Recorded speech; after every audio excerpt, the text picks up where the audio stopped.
आज की हमारी कहानी एक भूतिया रास्ते की है। ऐसा भूतिया रास्ता जब भी उस रास्ते से कोई भी गुजरता तो वहाँ पर उसे एक बूढ़ा आदमी बैठा दिखाई देता।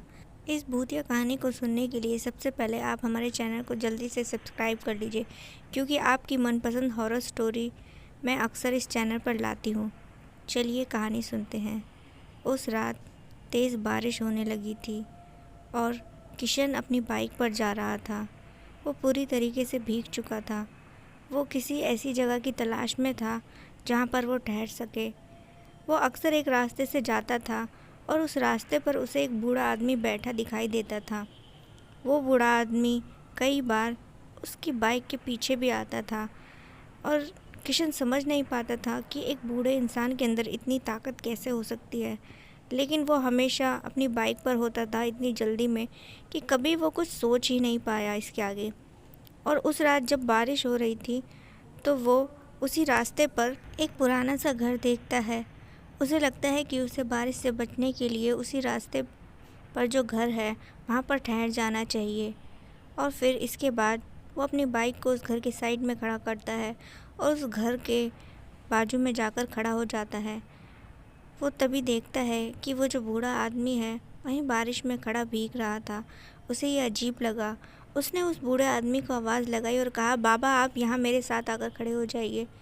लेकिन वो आदमी जैसे एक बुत की तरह वहीं खड़ा था।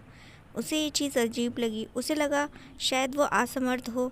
लेकिन फिर उसे याद आया कि वो फिर उसकी बाइक के साथ इतनी रफ्तार से चलता कैसे था। आखिर चक्कर क्या है ये सारा। वो उस बूढ़े आदमी के पास गया और कहा, अरे बाबा आप यहाँ क्यों खड़े भीग रहे हैं, चलिए उस घर के छप्पर के नीचे चलकर खड़े हो जाते हैं। तो उस बूढ़े आदमी ने कहा, वो मेरा ही घर है, शायद तुम नहीं जानते हो।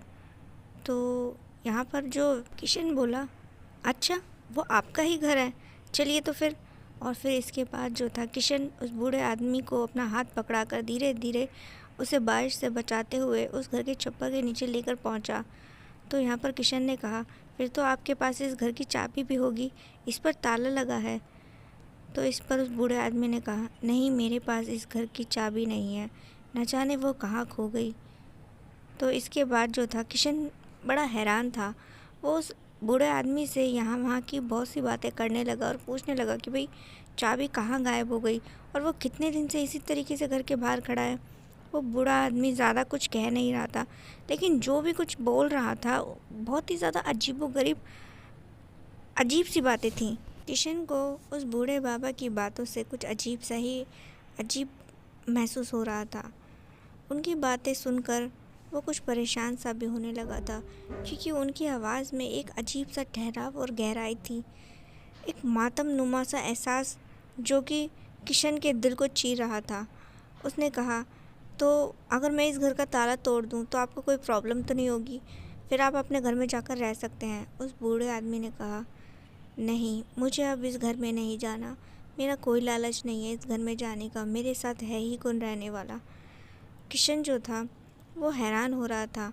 तो वो बोला, क्या आपका कोई रिश्तेदार नहीं है, आप बिल्कुल अकेले रहते हैं यहाँ पर। उस बूढ़े आदमी ने कहा, रिश्तेदार तो बहुत थे लेकिन कभी कोई मिलने नहीं आया, सब अपनी लाइफ में बिज़ी रहे और एक दिन अचानक से ही यहीं इस घर में मेरी मौत हो गई। इतना सुनने के बाद अचानक से ही किशन के पैरों तले की ज़मीन खिसक गई।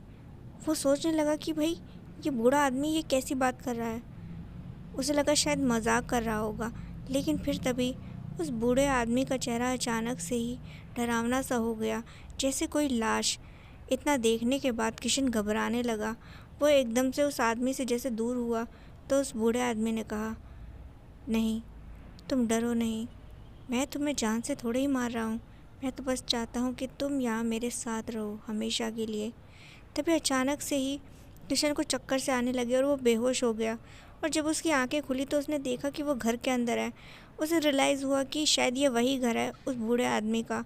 उसने देखा चारों तरफ मकड़ी के जाले लगे थे और वो बूढ़ा आदमी उसके सामने ही खड़ा था और हंस रहा था। किशन ने उस बूढ़े आदमी से कहा, देखिए मैं यहाँ आपके साथ नहीं रहना चाहता हूँ, आप मरे हुए हैं और मैं ज़िंदा इंसान हूँ, तो इसलिए मैं यहाँ नहीं रह सकता। उस बूढ़े आदमी ने कहा, तुम भी बहुत बुरे हो, तुम भी मुझे अकेले छोड़ के जाना चाहते हो? अगर तुम यहाँ नहीं रहे मेरे साथ तो मैं तुम्हें ज़िंदा नहीं छोड़ूंगा, समझे? और फिर वो बूढ़ा आदमी अचानक से हवा में तैरने लगा और किशन के पास आकर ज़ोर से उसका गला पकड़कर दबाने लगा। किशन की जान एकदम से निकलने को तैयार थी। वो किसी तरीके से खुद को छुड़वाने की कोशिश करता है। तभी वो बूढ़ा आदमी जो था वो एकदम से किशन को छोड़ देता है और कहता है, तुम मेरे यहाँ पर आए हो और अब जाओगे भी मेरी मर्ज़ी से। तभी जैसे ही वो बूढ़ा आदमी का भूत जो था किशन की ओर फिर से बढ़ने लगा। किशन जो था मन ही मन भगवान का नाम लेने लगा। उसे हनुमान चालीसा आती थी तो वो मन ही मन जो था हाथ जोड़कर हनुमान जी को याद करने लगा और हनुमान चालीसा पढ़ने लगा। तभी अचानक से वो बूढ़ा आदमी जो था वहाँ से गायब हो गया और इसी के साथ किशन ने एक खिड़की खुली देखी। वो उससे बाहर की ओर कूद गया और तुरंत ही देखा कि बारिश भी अब जब तक जो था बंद हो चुकी थी। वो अपनी बाइक पर बैठकर तुरंत ही उस घर से दूर निकल गया और घर जाकर भगवान को मंदिर में देख हाथ जोड़ने लगा।